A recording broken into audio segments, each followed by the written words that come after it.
Welcome everybody back to Boost Motion, guys, and today we're gonna talk about it. We are now officially in 2023, and these are some of the car trends that we think that should be dying in 2023. I don't think so. I'm gonna give you guys my honest opinion. So, guys, let's go. Let's jump right into it. No intro. So, first thing, shout out to my whole Boost Motion family. Hopefully, you guys hit the like button. Thank you guys for so much for supporting me in this new year. Also, if you're new to the Boost Motion channel, I am Boost Motion. I'm a car enthusiast like you guys. I like to talk my nonsense, but in all honesty, let's just jump right into it.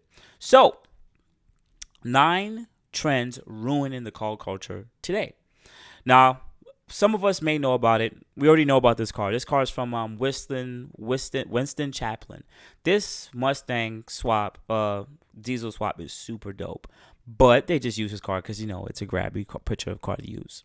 So, all over the world, you see different cultures popping up in areas like South Florida with donk supercars in LA and Bozonku in Japan. The one thing that unites us is the love for badass automobiles, and I agree. I definitely agree with that.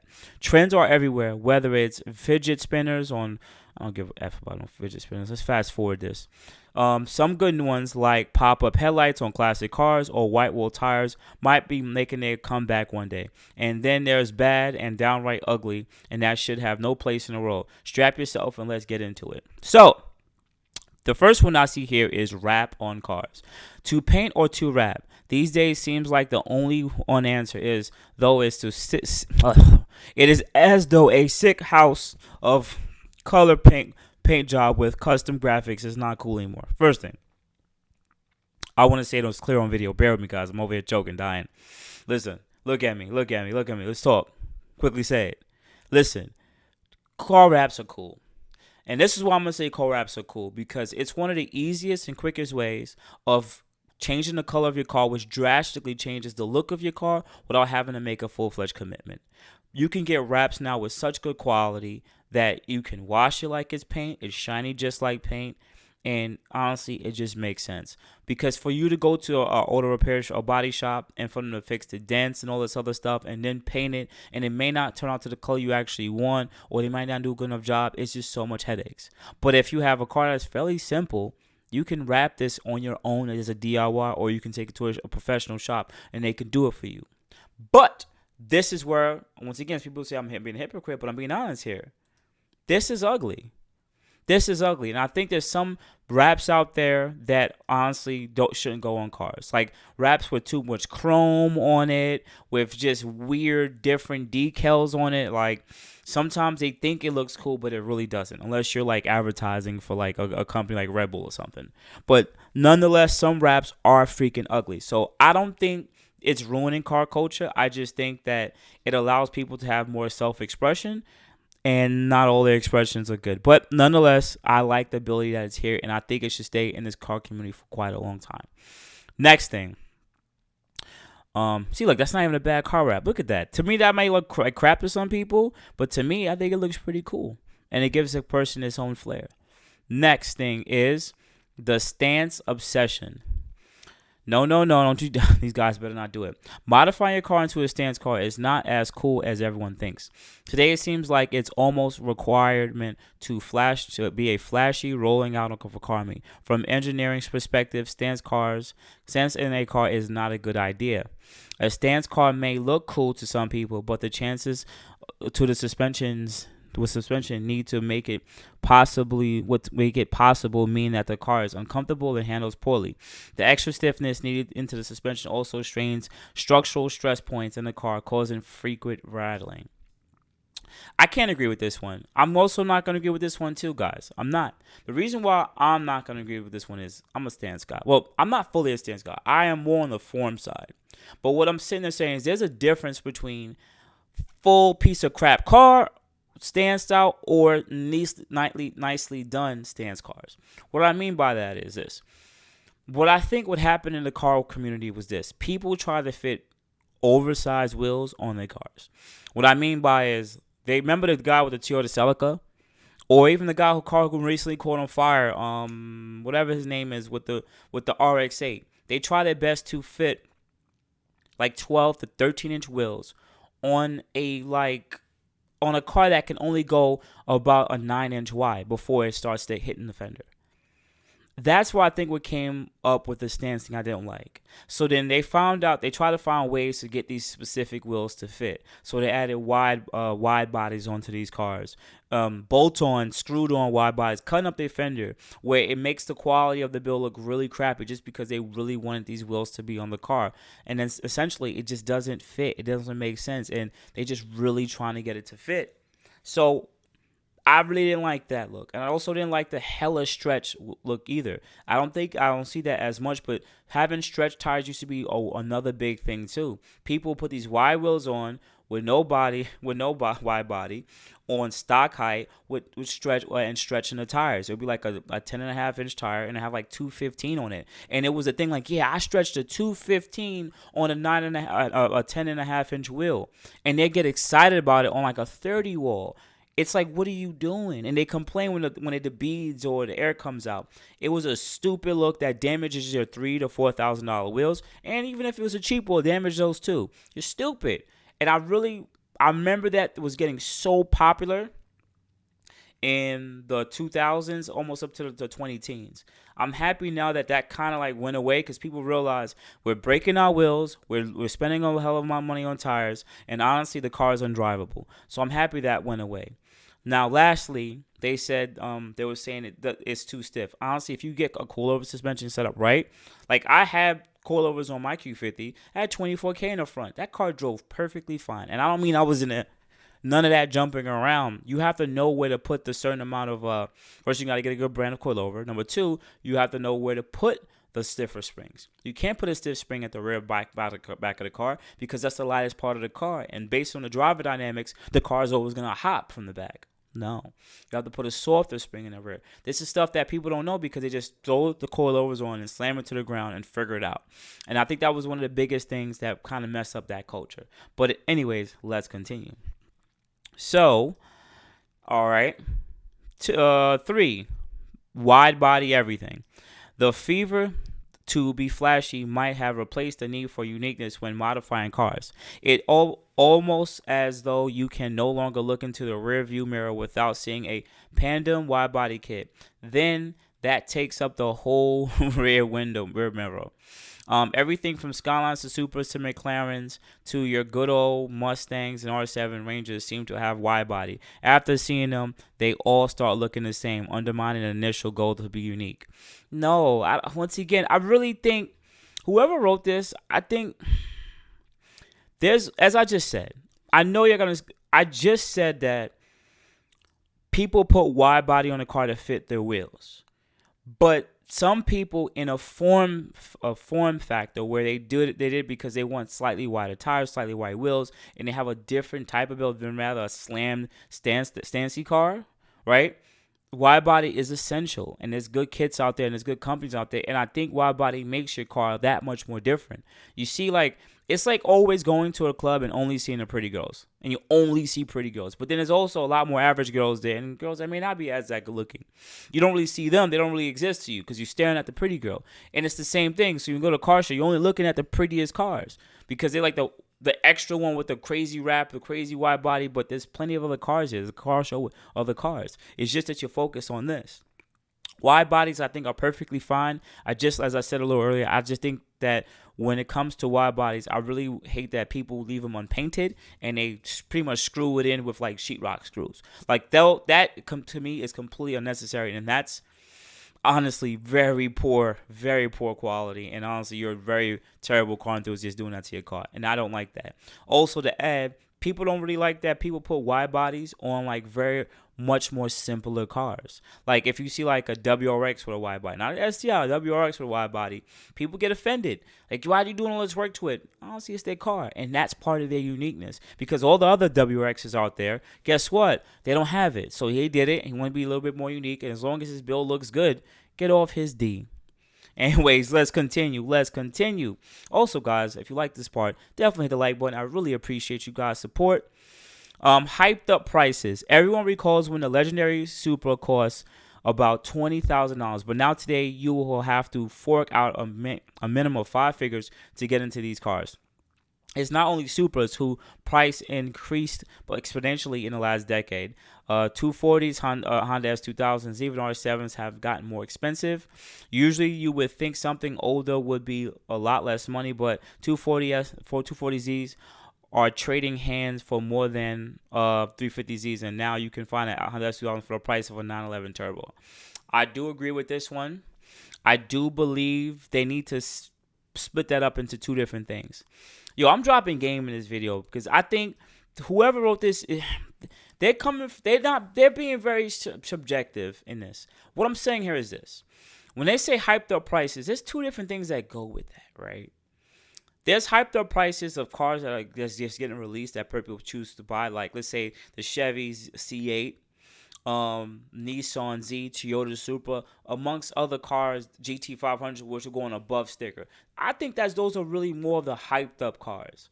Now, when you're talking about older Japanese, American, and even European cars that are more rare and hard to find, I think that's perfectly fine. That to me is true capitalism, right? And what I mean by that is there is a supply and there's a demand. There's more people turning 18 every day to get a driver's license, and they looked at these cars. And there's a smaller pool of those cars that continue to get dwindled because they're not making those cars anymore. So I can see why a Honda S2000 will go up in price, because to find one with lower mileage, well kept, becomes more rare every day. So yes, a Toyota Supra is going to be more expensive because it's just the market. But if you go overseas to like Japan and other parts of the world, they're not as expensive because you can find these cars in the backyards and everything just sitting there riding because they made so much of them in those specific areas. So this idea of hyped up cars need to be separated. Cars that are new, that have your people paying above sticker for them, right, because of a shortage or some kind of manufacturer shortage, versus older cars that were built, but then honestly, they're aged, they're more classic, so they're going to go for a premium. So in a way, I'm half knowing this one, but I broke it down for you guys. So let's see what the next one is. Woo, guys, I'm trying my best to cook here, man. I should have been drinking a little bit of something for you guys. Rolling coal.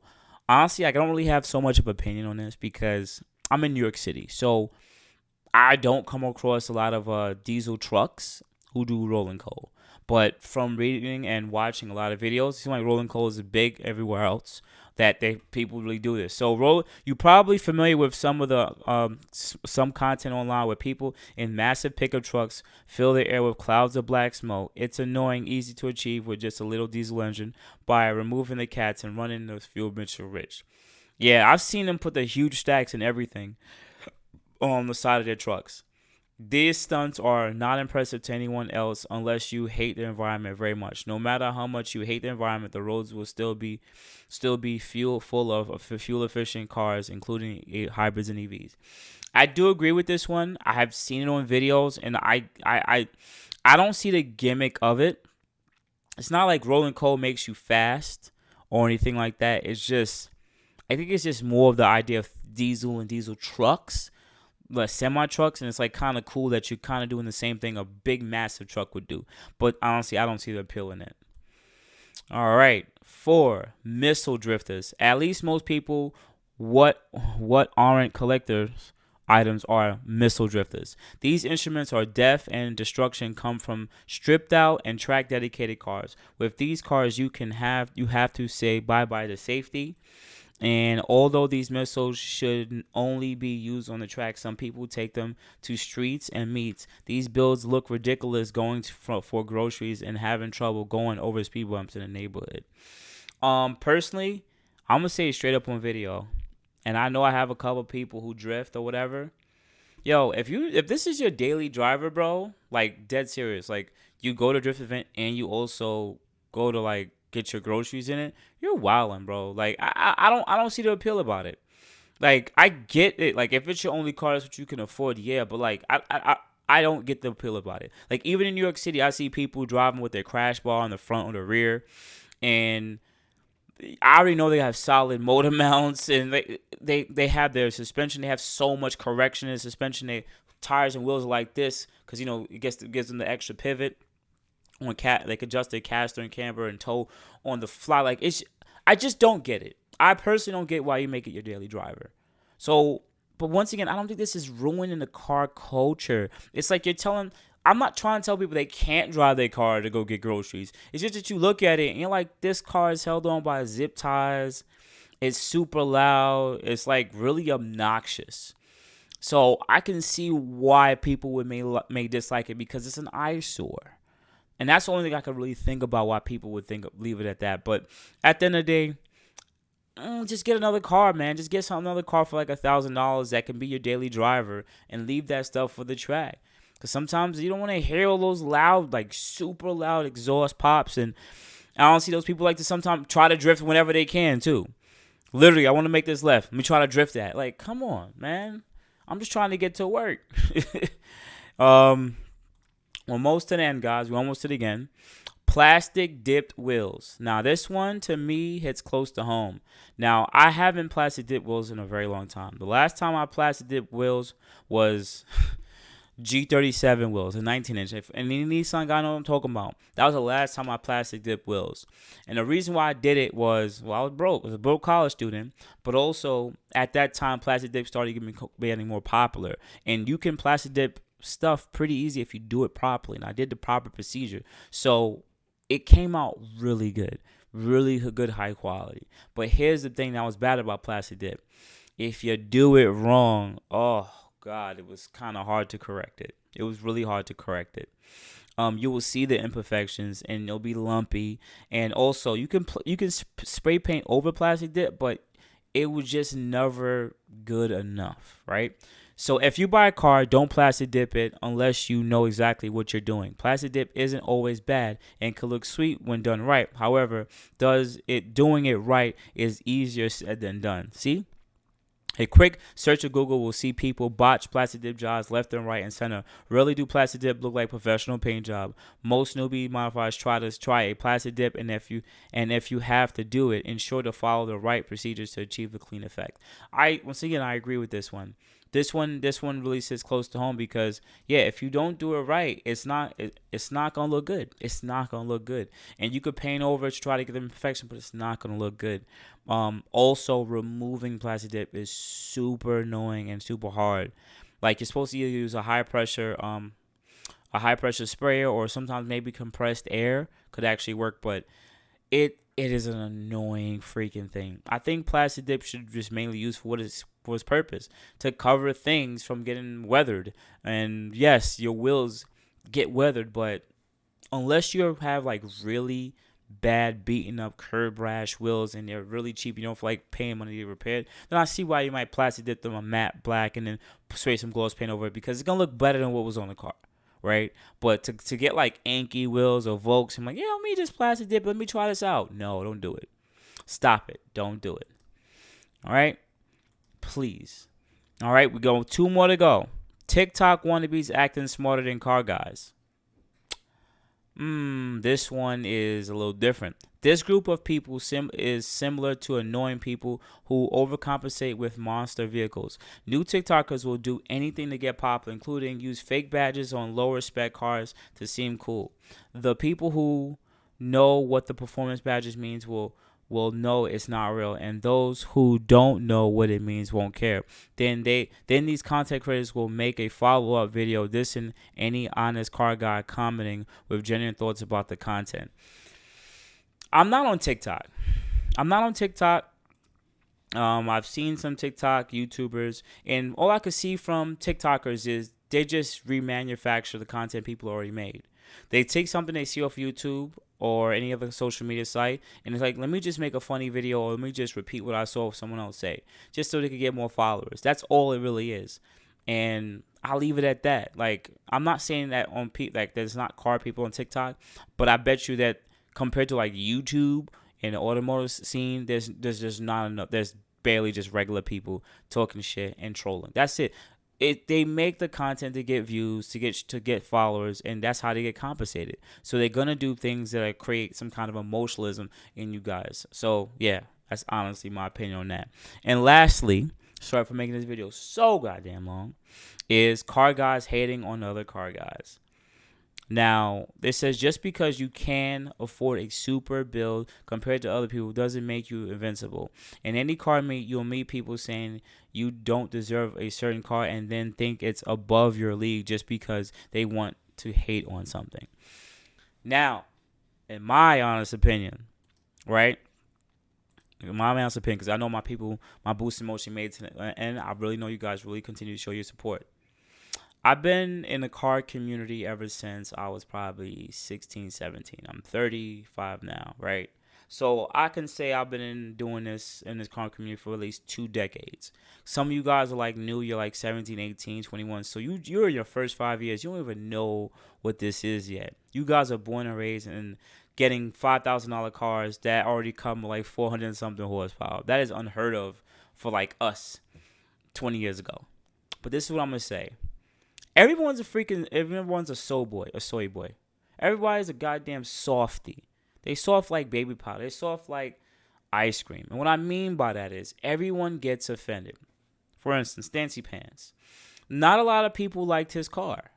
I particularly didn't like his car. I wouldn't damage it. And we found out that no one damaged his car. It pretty much was an F up on his own. And he might have did it for clout. But at the end of the day, people can have their opinions on your car, but you shouldn't let people's opinions make you feel some kind of way. If you put your picture of your car in the public sphere and think that you can take 100 compliments, but that one guy sits there and says, yo, that is ugly, and you're going to try to come at him and get mad at him, what do you look like? You made your car public. Shut up. Don't post photos of it. If you put it in the public, people will judge you. You take a photo of yourself, even me just being on here, people can judge me. Boosh, you over here wearing sunglasses with a speed limit enforced by aircraft sign behind you. Who you think you is? It's the truth. It's the freaking truth. That's what I think is really the most annoying about the car community. Right? You go and you ask for help on some forums and you say you did this, and then everyone sit there and say you're an idiot for doing this, and you get mad that the people commented, made fun of you, but they still helped you. They made fun of you because, yo, you effed up, but we're still going to help you. Suck it up. Don't get mad at people because you and your emotions, you don't know how to handle it. I know I might be just ranting here, guys, but it's just something that I continue to see, and I realize it's only with the younger crowd. Y'all really don't like the comp. Y'all really don't like when someone disses y'all or puts you down about something that honestly may not look good or you think may look great to you. At the end of the day, it's a car community. Everyone has their own things that they like to do. I did stupid things too. I did stupid things with my first Maxima. Oh my God. I tried to like make a splitter out of like sheet metal. I freaking put speakers in my rear seats. Yes, in the seats.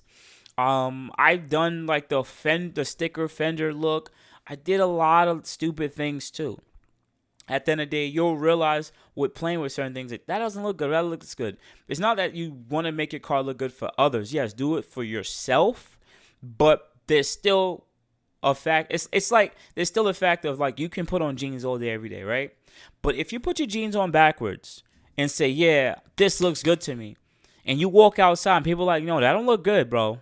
That don't good. Well, F you guys. Y'all trying to judge me, man. I'm just trying to be different. Yeah, but it don't look good. Okay? You turn your jeans back and wear it how it's supposed to be worn. And that's just how it is in the car community. Some things just won't look good. If it's your own personal taste, you need to have a stronger stomach. That's it. Just develop a stronger stomach and have a thicker skin. Because at the end of the day, you put something out there, people will scrutinize you. All right? So outside of that, guys, you have a good morning, good afternoon, good night. Thank you, guys. I appreciate you guys for always showing your support.